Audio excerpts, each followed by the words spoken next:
Okay, so we'll call the meeting to order, and just before we get started, I just want to state that Councillor Vino is not here because he has declared a conflict of interest.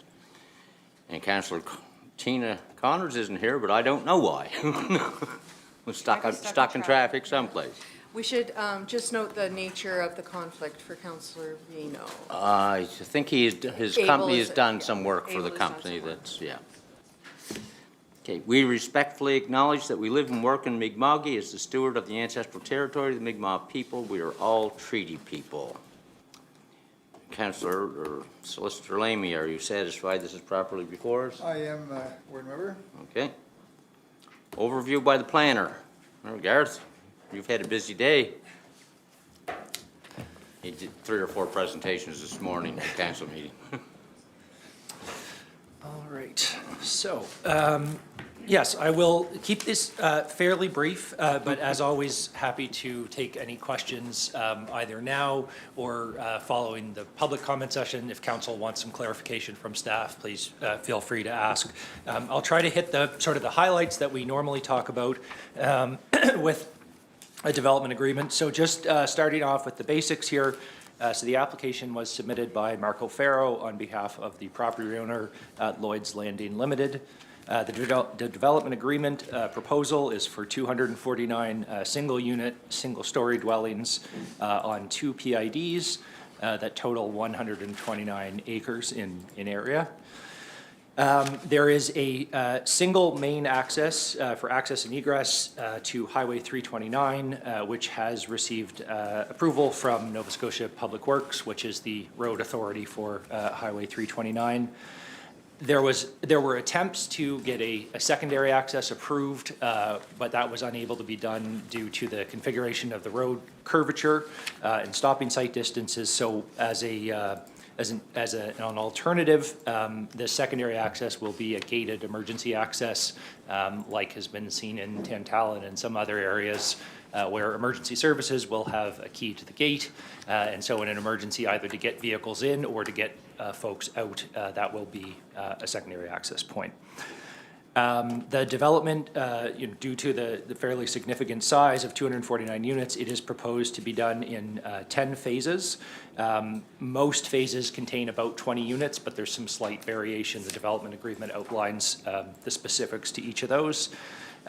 Phase 1 is scheduled to begin within 2 years of the agreement being signed and brought into effect. And phase 10, at a maximum, is to begin within 11 years. So just to give you a scope of sort of the timeline for development, but I will note that there's nothing in the agreement that would prevent multiple phases from being undertaken at the same time. So that 11 years is more of a maximum rather than that could be expected.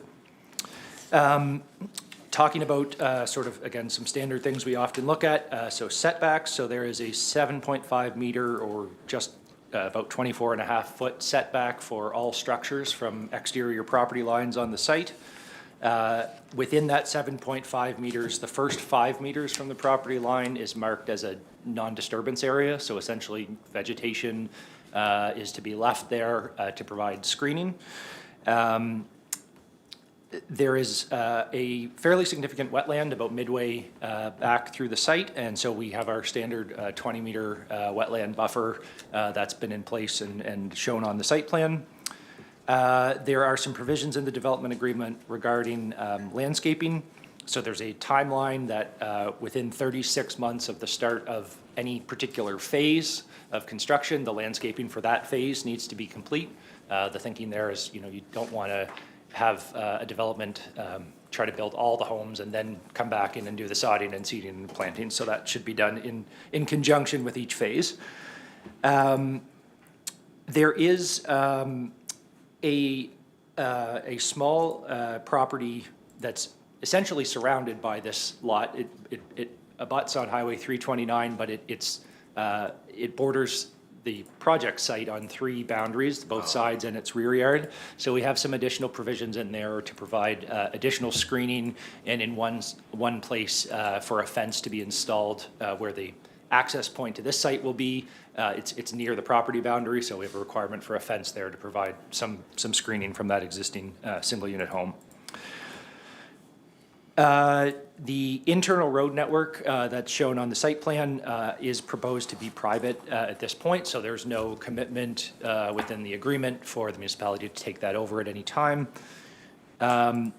Regarding groundwater, so a level 1 groundwater study has been submitted for 142 units, which I will note is not the complete plan build-out. That was done earlier in the project before some of the scope had changed.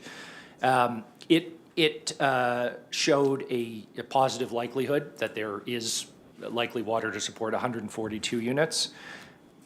This was a source of discussion, and when we talk about the Municipal Planning Advisory Committee recommendation a little later, I'll come back to this, but the way that this sits today is we have that level 1 groundwater for 142 units, and then the development agreement calls for a level 2 groundwater assessment to be done for each phase of the development.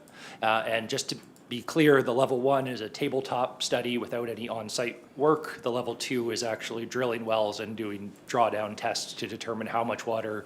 The level 1 tells you how much water is likely there. The level 2 tells you what the water actually is on the site. And So they have to do the phase 2 even for phase 1 of the? Yes. Yes, okay. Yeah, and so essentially when they were to come in for phase 1 permits for the first 20 units, they would have to supply a positive level 2 groundwater study showing that the phase 1 area can be supplied by water. When they come in for the next phase, they'd have to do it again and cumulatively. So let's say we get to phase 6 and then they come in for phase 7, but the water study says, oh, that's it. Then that's where the development stops at that point. So that was how staff were comfortable with it, but again, I'll come back to the discussion on the groundwater study in a moment. Yeah. I already touched on this briefly, but the structures, so the structures are all proposed to be residential, single story. They are proposed to range in size from 700 to 2,500 square feet, so that ranges from relatively small to a modest size single unit home. The intent is to build a variety of different sizes and types of homes to hopefully provide slightly different price points and market level for different size families and that kind of thing. And the whole project as a whole is to be managed as what we would call a bare land condominium. So it's all on one lot.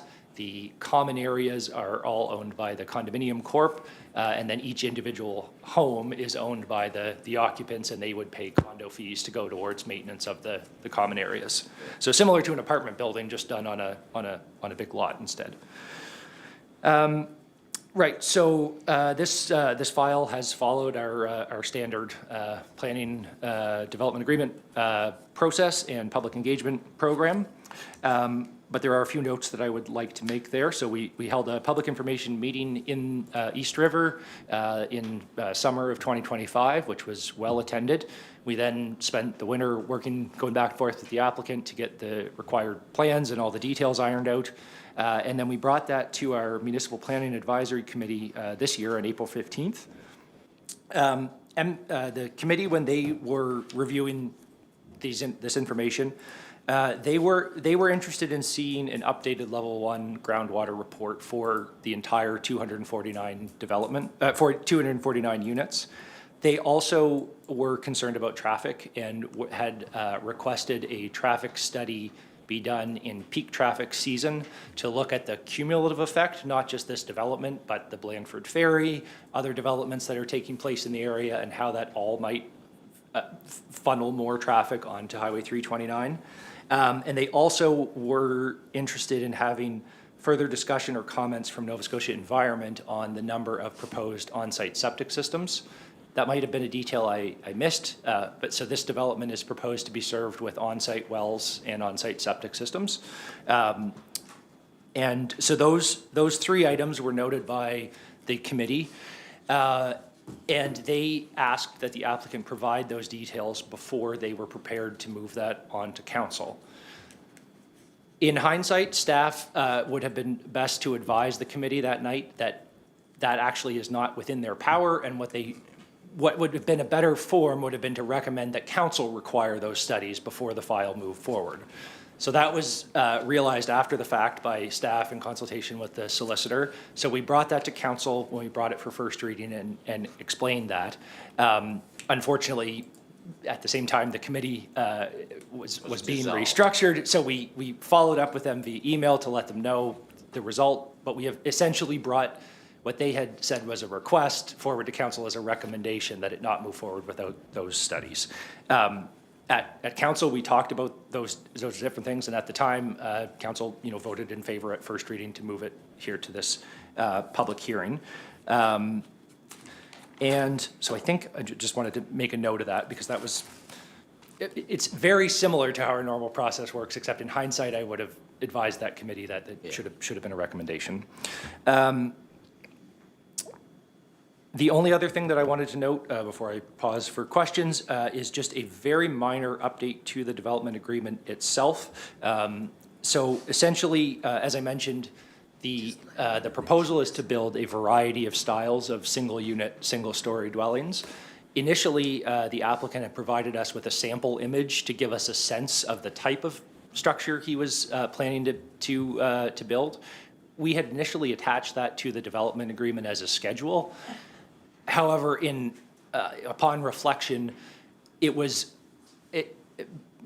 because his intent was to build a variety of different units, and that's actually what we would prefer. We don't want to see the same house built 250 times on a lot. That's not, going to reflect, our existing community character. And so for clarity, to make sure that there was no question about can he build a different type of single unit home, we've just removed that drawing as a schedule from the agreement. So there's still language in the agreement to say that they are single unit, single story homes between 700 and 2,500 square feet, but we've taken out a sample image. So I just wanted to make that note. That's, I think, everything for me. Okay, Yeah. just on the septic thing, they would require provincial permits before they build them anyway, would they not? Yeah, so on-site approvals go through Nova Scotia Environment, provincial authority, and they do on-site approvals for the entire province. I believe so before a building permit's issued, there has to be a septic approval, either for our sewer or an on-site approval. So before any of these structures are built, they will need to get that. I believe what the committee was concerned about was whether or not, and I can't speak to this not being an engineer, whether or not there was an increased concern about having a large number on one lot. Now, through our subdivision process, you could create a number of lots and they could each have their own on-site septic systems. So I can't comment on the validity of that, but I think that is what the committee was interested in learning more about, I guess, if I put it that way. And yes, thank you. Sharon? Thank you. Sorry. I'll speak to that because I sat on the committee. Yes. And I think that's exactly what they were concerned about. And the size of the lots. I know the property is 129 acres. I don't know if it's all usable. So 249 homes, that means that each home would be on maybe a half an acre? Roughly, yep, that's right. That was a concern. They wondered whether, 249 homes would have an impact of that many septic systems, and so I don't know the answer to that, Yeah. but that is what the committee was concerned a bit about. Yep. And I don't know if you can comment if that's common for environment to allow a septic system. I can't really, we typically, like whether it was subdivision or something like this, we would, Depend on the province. rely on it is their area of jurisdiction. So, outside of areas where we have municipal sewer, we turn to NSE. So I don't even know what kind of a response I would get if I asked for that kind of, it's something we haven't done before, but, hard to say exactly. I don't know if that's. Any other questions from any councillor before we move on? Sorry, I guess what I should say to that, what I do know is that whether or not an on-site system was being proposed in a subdivision with a whole bunch of lots with, imaginary lines down the middle, or in one large lot with no imaginary lines down the middle, the criteria they use to evaluate those would be the same. So there are distances between systems, distances between wells. So that's all going to apply the same here as it would if it was in a subdivision. I guess that's the best I can provide there, yeah. Yeah, Okay, thank you. Comments from the applicant? Not sure that he's here, so no, it's not. Guess if there are. If he's not here, he has no comments. Comments by the public on the proposal. And Emily Peck, I think, is mentioned as, That was a written. A written- oh, okay. written Oh, I correspondence thought it received was, today. okay. I thought it was, wasn't sure. So does anyone in the public wish to speak? Okay. Well, Emily had her hand up first, so, Is it possible to come to the table? Yep. yes. Up to the microphone and then name and address, right? Yeah, name and civic address, yeah, for the course. record. Yeah, Emily Peck, 7574 Highway 329, East River Point. Okay, Is this like 5 minutes? Yeah. Type 5 minutes? Okay, Yeah. I will be brief. I appreciate your time. Thank you so much. So my name is Emily Peck and I'm a resident of East River Point. I'm submitting a detailed written letter in tonight's official record. And what I'm going to say in the next few minutes is a summary of what's in that letter. Before voting this evening, I would request that council please consider the two categories of concerns that remain on this matter. The first is with respect to the process by which we ended up here this evening, which is unfortunately an unsatisfying process for the residents of the community and should be acknowledged before voting. I have a babysitter, so I'm gonna keep an eye on that. The second category is with respect to several outstanding community concerns that council dismissed on May 7th, but could simply be studied before approval is given. With respect to the process of this referral, of this approval, there have been several events that have made this an unsatisfying experience for the residents of this community and deserve to be acknowledged for the record. The first is that the advisory committee requests were overruled. At the April 15th meeting, MPAC did not recommend approval of this development and instead requested 3 studies, which we just talked about. At the May 7 meeting, council reviewed this and decided not to require any of the 3 recommendations. Tonight is the first meeting conveyed for residents to speak after council already signaled its intent to approve. This seems inconsistent with policy A24 of the municipal planning strategy, which requires that residents' opinions be carefully considered before council is satisfied and that the agreement is in the best interest of the municipality. The second process issue that we observe is that the developer placed financial pressure at the council table. At May 7 meeting, the developer was invited to the council table, stated he had a loan to repay and would pursue a subdivision as of right if the agreement was not approved. The warden then stated that there were no grounds to reject and first notice was given. The council's authority to require additional information from a developer, such as the 3 studies that were recommended, should not be surrendered to a developer's financial urgency or development threats. The third process that we acknowledge is that archaeological policies were removed on the same day as the first reading. At the May 7 meeting, council also happened to vote to remove archaeological assessment policies from the municipal planning strategy.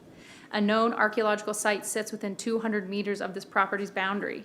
I would like to note that timing for the record. A stage 1 archaeological assessment confirming no subsurface cultural resources will be at risk from construction across 129 acres should still be requested by council. The fourth process issue that we observe is that the advisory committee no longer exists, which was just commented on. The Municipal Planning Advisory Committee that heard residents and recommended these studies to council has been disbanded. The file has now moved from an incomplete advisory review directly to tonight's vote, and I think losing the link between us, the residents, and council is upsetting. The residents would appreciate having an MPAC adjacent or some new liaison that can support us with council. The last you mentioned was the conflict of interest. Our own council member is unable to vote on this matter. This adds to our community's sense that our voices remain slightly unheard. In terms of the second category of concern is still outstanding issues raised by the residents of the community and MPAC which have not been investigated or studied. The first is the groundwater. The groundwater study on file was prepared for 142 units, not 249. The Planning Matters report on page 4 states, staff cannot assess whether 249 units can be supported without further professional study. We all know the impacts of groundwater near the coastal community with such a large impact, and council should require a comprehensive level 1, level 2 groundwater assessment covering all 249 dwellings, not 142. The second issue is a septic system, which you all have commented on. There is 125 shared septic beds for 2 to 8 dwellings each. Nova Scotia Environment approved the individual systems, not the cumulative density.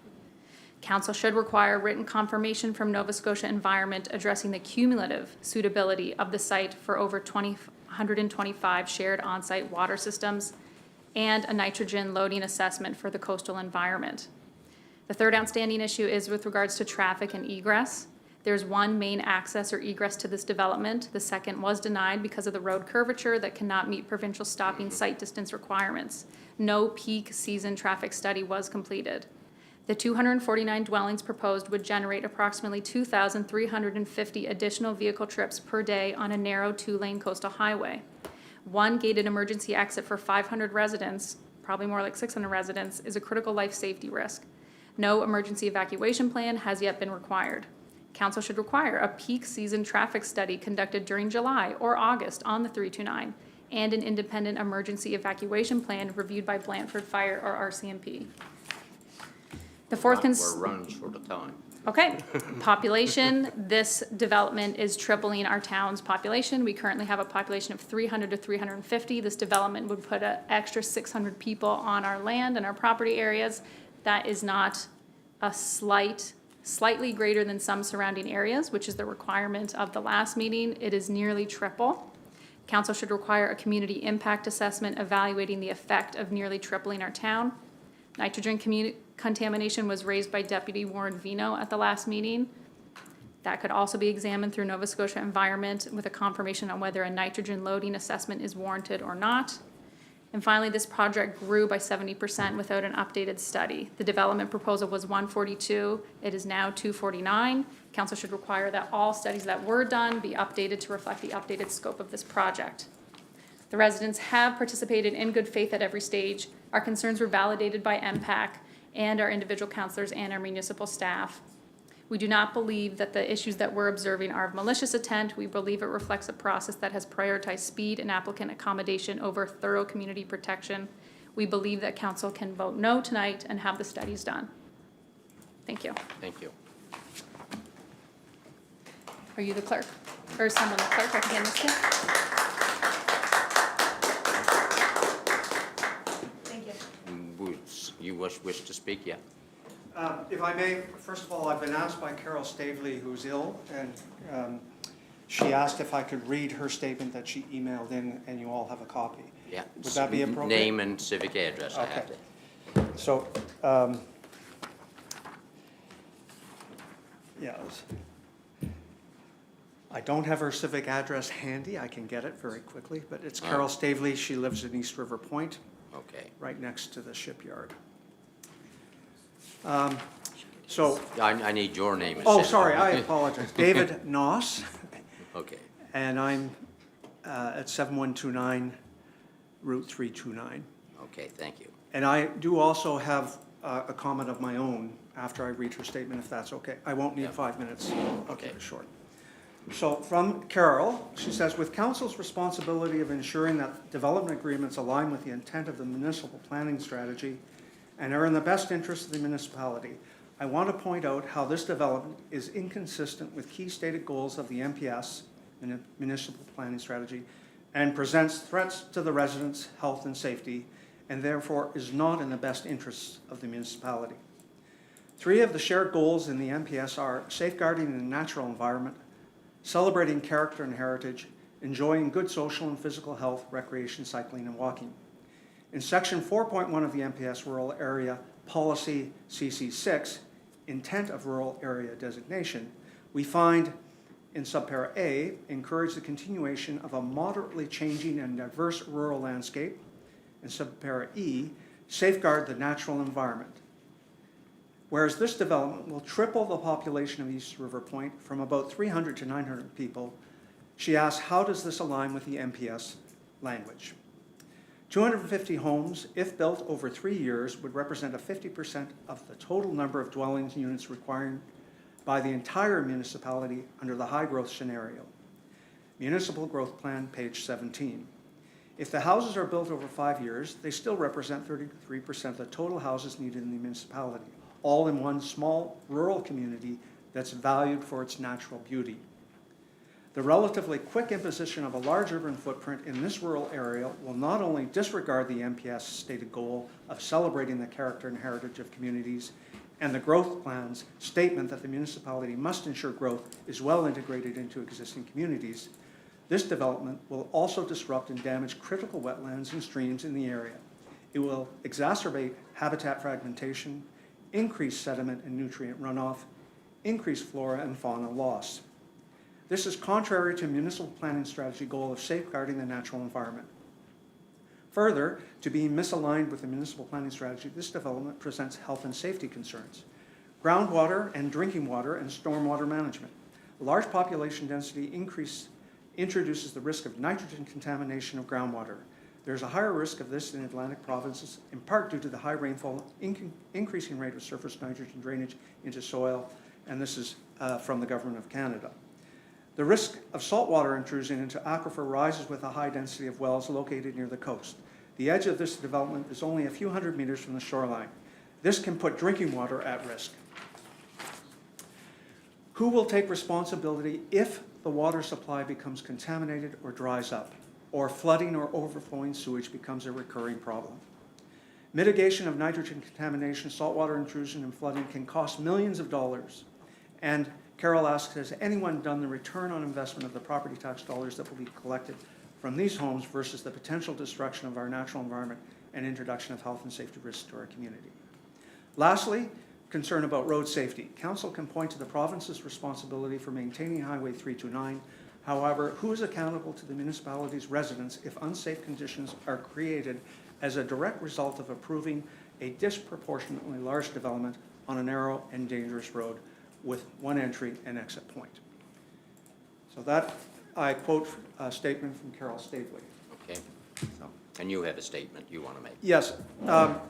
First of all, I have a simple question I want to put to council, which sums up a lot of my concerns, which have been articulated well by both Emily and Carol. And I know I speak for a number of other residents who have joined us in our shared discussions. We are concerned about the size and the impact on the character of our community. And so for me, I ask council, how can we conclude that 200+ unit bare land condominium development is compatible with the established rural character of East River Point, described in the municipal planning strategy as a low density area with mostly single unit homes, when the surrounding neighborhood consists primarily of wooded lots and dispersed single family residents?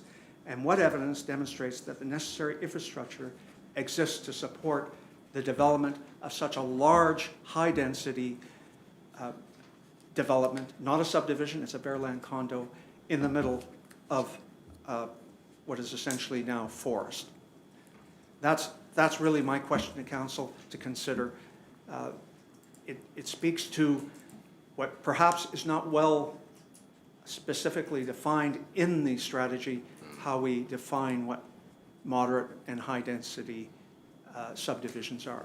And I feel that the interpretation has leaned more generously towards the moderate side when visibly, in all respects and everything that's been discussed and presented, the volume of, the number of residents, the number of wells, the number of septic systems clearly puts this in an unprecedented high-density development, probably unprecedented across the whole municipality, not just in our community or in our zone.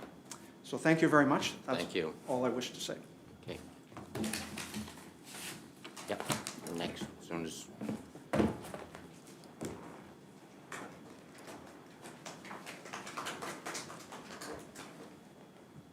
Tony Jacopino, 85 Spruce Point Road in East River Point. Yep. I have lingering concerns, and I think there are matters that need to still be addressed. For example, since the very beginning, the very first public hearing that we had, there were numerous requests from the residents in the immediate community that our understanding was that the wetlands study that was being relied upon was more or less a very aged historical study, and that there was no attempt to modernize that or relook at that, And there's a debate going on about whether or not there is, in addition to the one wetland that's noted, at least one other that possibly qualifies as a wetland. And to this date, after numerous requests, that question has not been addressed, and we haven't received any feedback as to why that wetland study should not and cannot be revisited. The sewage and septic concern, a lot of the information provided about the adequacy of the septic plan was provided by the developer. That's a conflict. There's numerous requests that an independent party be involved in that and take a look at that and verify that that septic plan is valid. To this date, I still don't see that, any addressing of that matter. The water study, again, the Phase 2 study is very important.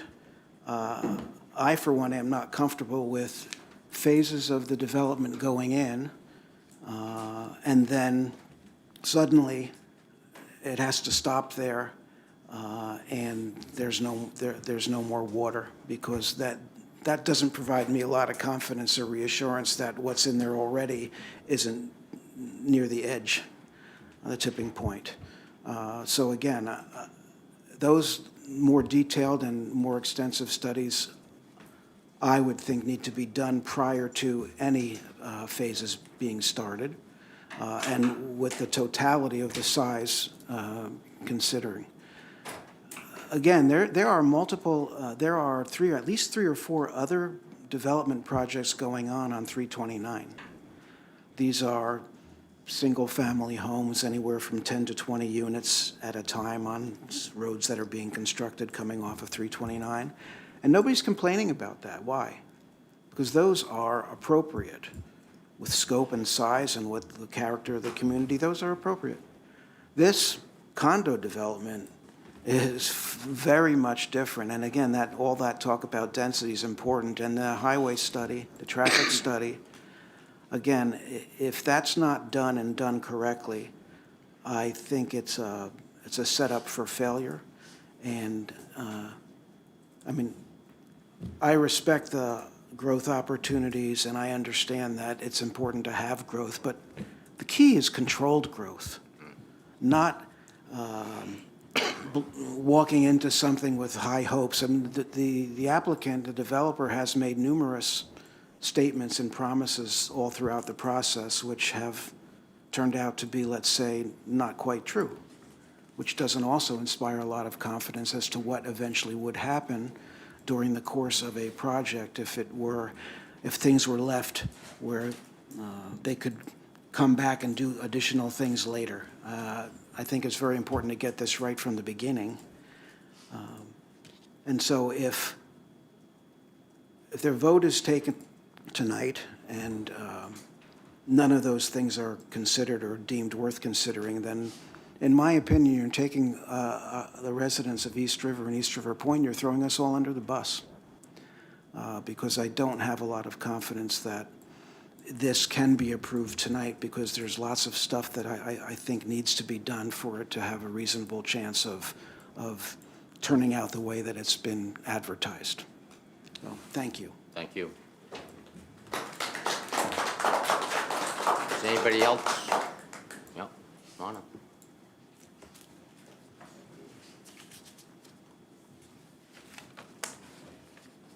Martina Diamond, 100 Deer Lane, Deep Cove, Nova Scotia. First of all, I'd like to say that I echo everything that has been said by the previous speakers. There is one other issue about this proposal that has not been considered or mentioned, and that is the infrastructure, particularly pertaining to Nova Scotia Power.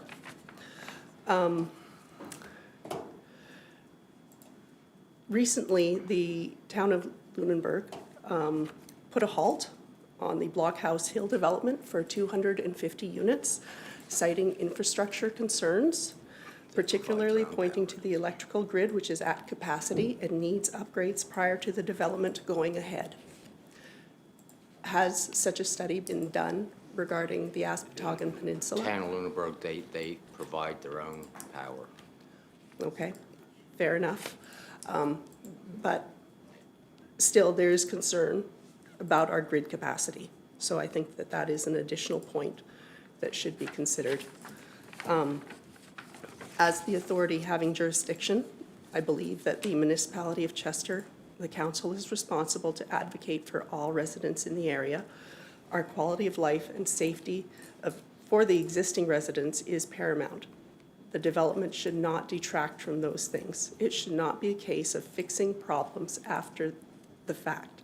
With the proposed development's magnitude, council has an inherent responsibility to implement sound governance, working with the developer to identify and address issues before problems become much more significant and impactful. It is not unreasonable to apply stringent requirements to the development.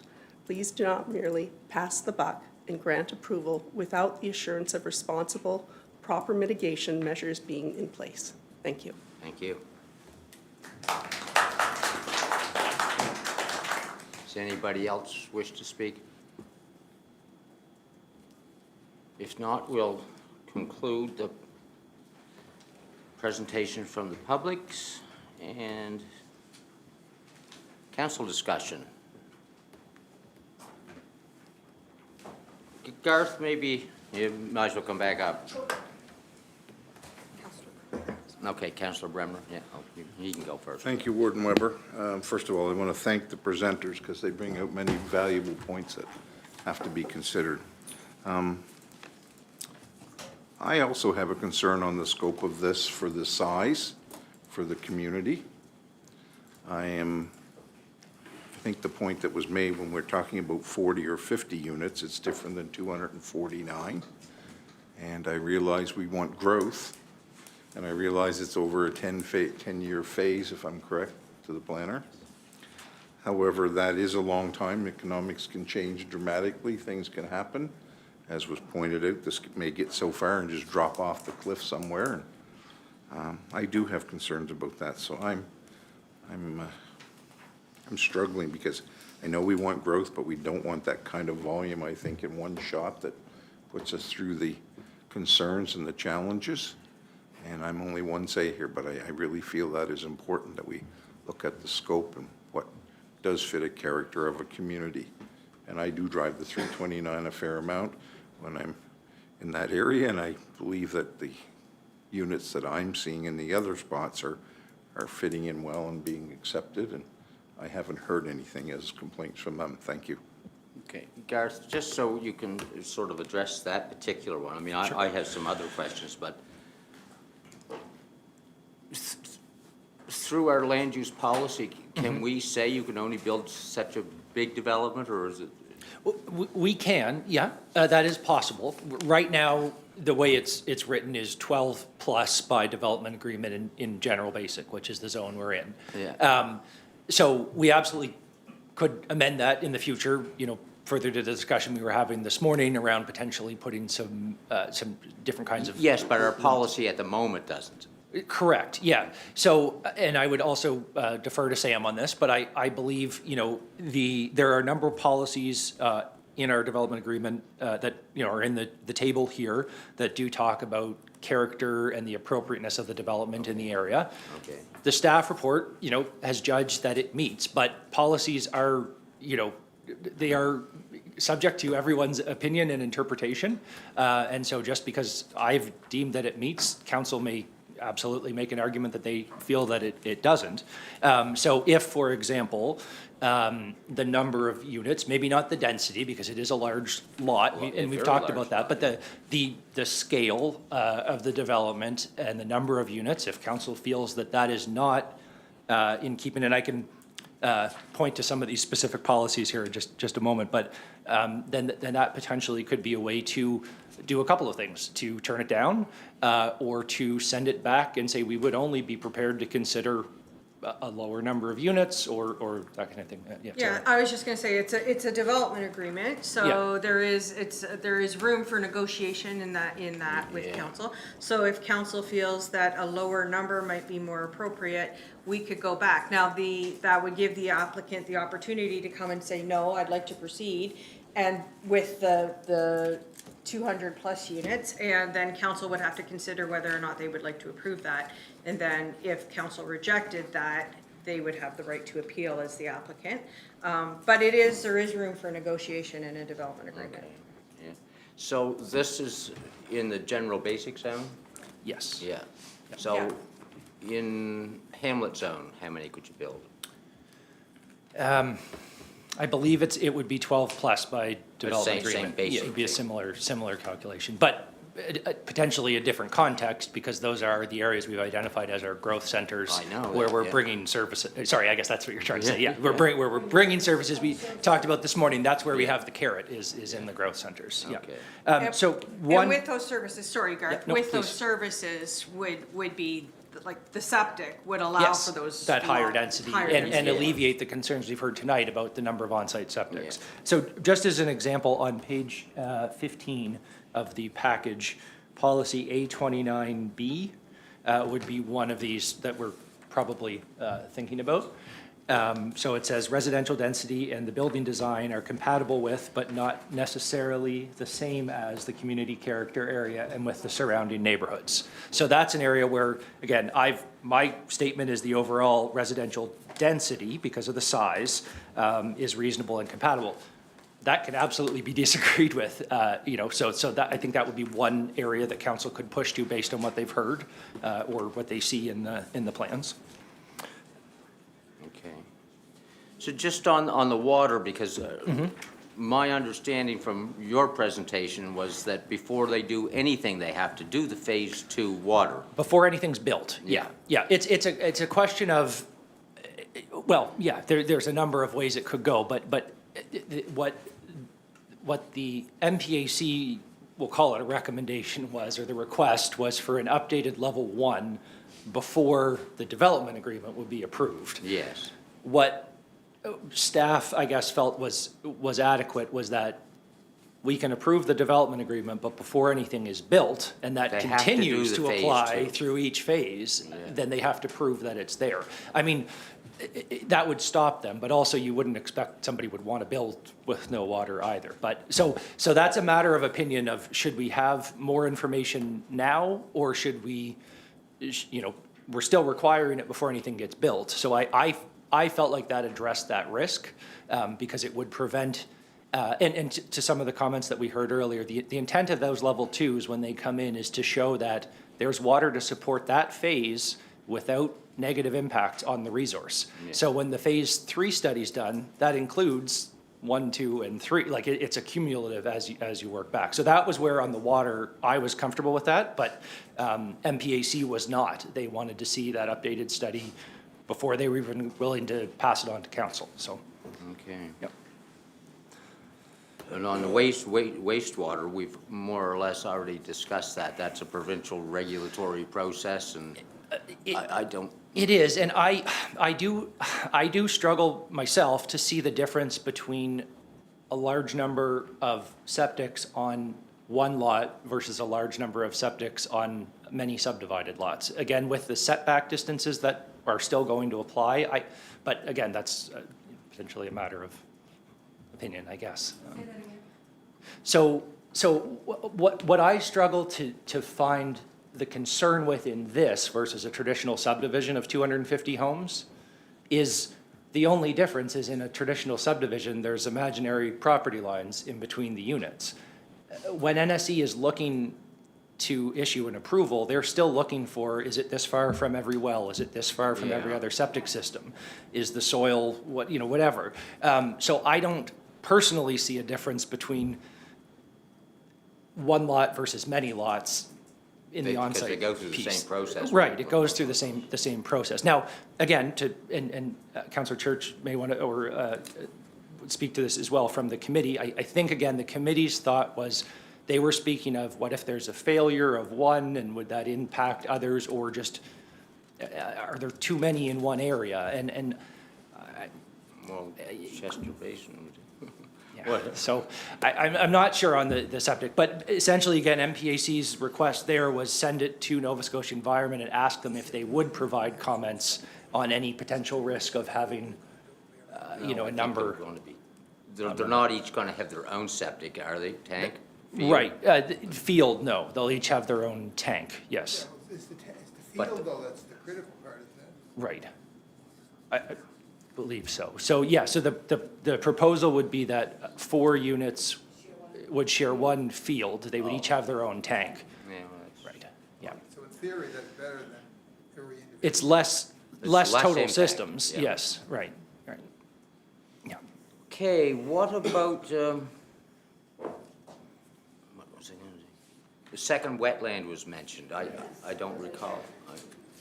So, yeah, so we typically rely on the 1 to 10,000 Nova Scotia topographic database to identify wetlands. That does show the one that's right in the middle of the property here. That was all that was shown. There was discussion at the initial public information meeting for sure, that there was potentially other wetlands on the site. So, Yeah, I can jump in. Sure, yeah. I think my understanding is, so we use the 1 to 10,000 mapping. There could be additional wetland studies done, but as they're going through, if they do encounter a Yes. wetland, the provincial regulations would still apply and they would have to that's right. deal can't with build on environment. then you can't Similar build to, on them. similar to the archaeology things, if an artifact is discovered, there's provincial legislation saying you have to stop and report that and go through the proper channels. That would be the same. But, so the answer to the question is there has not been an additional wetland delineation called for or done in this case. That could be requested, that's possible, but. Well, yeah. I just wondered if we could identify it and see whether it met the standards of a wetland. We can't. We No. could request a professional to We do could that. request Yeah, them the applicant to to have- hire a professional to do that, yeah, Well, yeah, that's right. yeah. That's how it would be done, yeah. Okay, and the traffic study, I guess, just to back Yeah, onto that. so- I mean, I know this will have an impact, there's no question about that. So we called for and received a traffic impact statement, which is different than a traffic study. A traffic impact statement is, essentially, it is the number of trips generated from this site, Yeah. AM and PM, and it's based on the number of units, and they use standardized multiplication factors to, number of persons and number of trips per day and that kind of thing. So that statement was received, and that was shared with Nova Scotia Public Works, who is the road owner. Yeah. And Nova Scotia Public Works also issued an approval for the driveway for this access point at that point. What we heard tonight and what MPAC was looking for was a wider cumulative traffic study that would pick up these other smaller developments that are in the area, that would pick up the Blandford Ferry and would pick up the summer cycling and tourism traffic. I think that is at the very least out of the practice of what we have done to ask one applicant to study No, I know. that much larger effect, including provincial moves of ferries and other developers doing their own private developments. So that was why, in this case, staff felt the impact statement, along with the approvals from the authority, was acceptable. You could also make a case that we would be second guessing the traffic authority, because they have said it's okay. And we're saying, we want to study because we don't believe you. And what happens if the study says it's, so that could potentially lead us down an interesting road too. And again, it's out of that would be out of our practice. We want to know how much traffic is being generated, and then we want to talk to the authority, whether if it's a municipal street, that's our public works. If it's a provincial street, that's provincial public works. So, yeah, that's where that stands. Other people have questions? I mean, nothing simple about anything.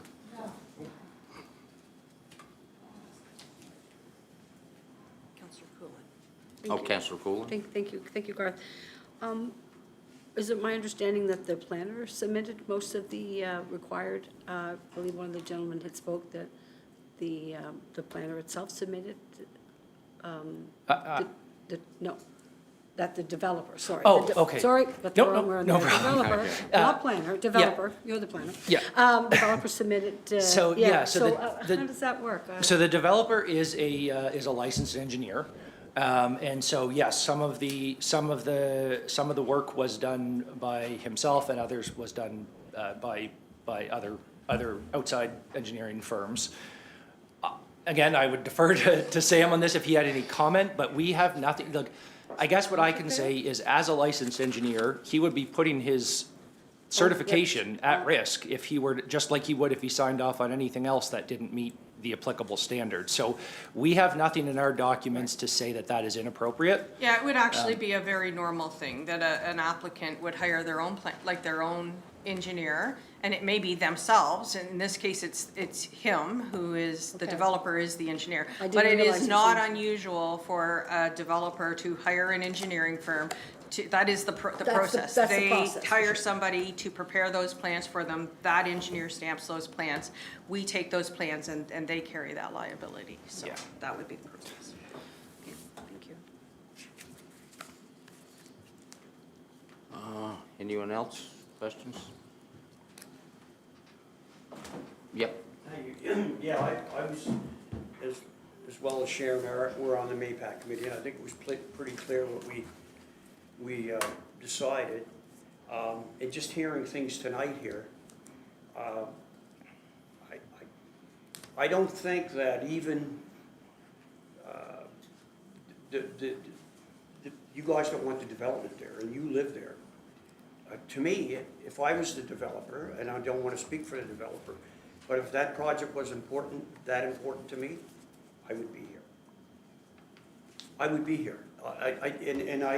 You know, we don't want to, we like growth, but, I mean, if the community doesn't want it, I mean, sure, you're gonna get people that do want it, but from everything that I hear, and I did vote against it, to be clear, on the first reading. I think we had a first reading, am I correct? Did we have a first reading? We did. We did. We did. Yes, Yeah. and it passed first reading, It did. but, yes. And, anyway, that's all I have to say. Thank you, Ray. I don't know, oh, sorry. It's on. It's on. Thank you. I had it on. Okay. Head on. I guess I voted for it to go forward. I'm having a second thought on that. I would like to see it scaled back a little bit. 250 units is a lot. If it was 139, I would be okay with it. The water, level 2 water studies to support it, I'd be okay. I mean, I know it's a big, 130 homes is a lot. But I would be comfortable if we could, modify that development agreement to reduce it, and then, if it's in there and everybody's happy, if he wanted to increase it, he'd have to come back for, an additional one. I would, So maybe if we only approved a phase one Yeah. as opposed to the whole entirety? Or what? Yeah. I don't know where we, I don't know if we can do that, but maybe. I don't know if we can either. Not No, at we this can't do stage. that, no. We can't. So the only thing we could do would be possibly I think have we'll a discussion with the have the developer. discussion, and I think if council was willing to approve of, like, to split it into phasing, that could be part of those discussions, but then we would have to go through the first reading, like the process again. All of that all right? over again, yeah. Yeah, But that's, if I may, that sort of makes a little bit of sense. I mean, the public don't like it, and that way he could prove that if, the development worked and it was fine, people would be comfortable continuing on. I know from a business perspective, that may not be something Make that any the sense, developer wants to do. I don't know that. But it's a big project for our area. Councilor Asa.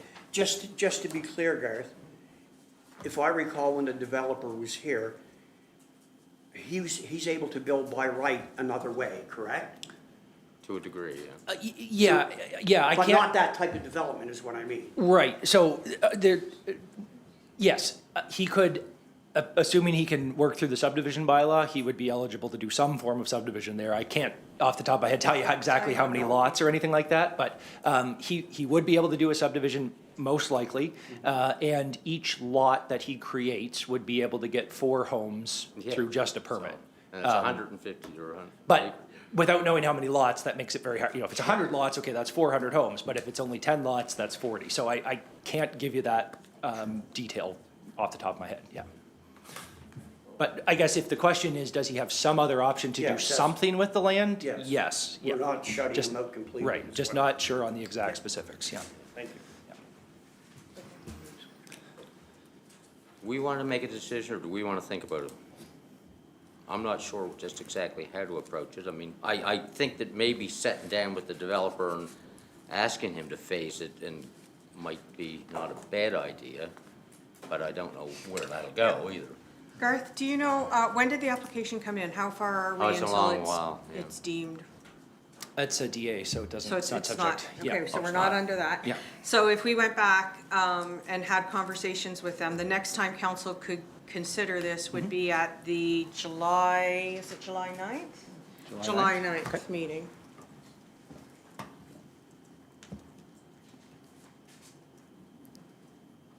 But, sorry, if we did that, then I think staff would be looking for a little bit of direction of Yes. what would you like us to go Yeah. back into negotiations with? Yeah, yeah. Yeah, I know. Well, I think it's the phased approach, but you're telling me if we go to the phased approach and only approve, like, first phase and not the rest of it at this moment, then we'd have to start the process all over again? Yeah, so I think just with for any clarity, negotiation you it are. is phased right now. It's proposed to have 10 phases over 11 years, basically. Yeah, but, So- but if we approve the development agreement, we're approving the entirety. As it stands now, yes. I think if, it would be to basically to reject it and say that you would entertain it at a lesser At a lesser scale, and then we'll come back, you know, if there's a number council has in mind, by all means. If not, we would go back to the applicant and then Well, see. like, I'm not exactly sure I want to say, no, you can't do it ever, but just that if we approved a phase one and you'd have a better understanding of the impact on the community. Yeah, and I would defer to Sam. I don't know that council can just approve phase one tonight, because that's like taking 2 pages out of the document. Yeah. You can't do that. You need to either take it all or send it all back. Send it all. Yeah, Or defer. or defer, sure. You could defer it. Yeah, that's, yeah, fair, yes, yes. Well, let's defer and have a discussion with the developer to see whether or not we can make this. So is that bringing the developer to council? Yeah, do you want staff to have, like, we need Yeah, a we little need bit of more direction direct, on that's not enough. what discussions do you want us to have with the developer? Or do you want him to come to the July 9th meeting and have Right. discussion? Either way, unless you were prepared to either approve or reject the plan that's in front of you, Yeah, the process would require us to go through the process again if we make changes. yeah, yeah. Yeah, I That's right. know, Yeah, yeah. yeah.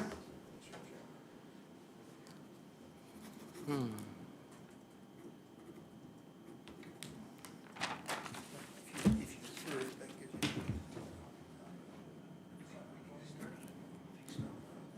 you. Okay, if we just deferred and staff have a bit of a chat with him and to see whether or not he's even open to any discussions on it, then, yeah. Sure, yeah. Yeah, that would work. Yeah.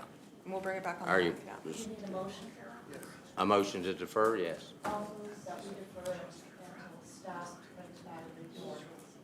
Until we have discussions. Yeah. Further discussion on the motion? All those in favor? Opposed, motion's carried. I know that doesn't really resolve it, but we don't know where we're going. It's a good thing. Yeah, Every deferral means a better chance at getting it right. yeah, yeah. Okay, so that's the end of the public hearing. So a motion to adjourn? Seconded. Seconded by Tom. All those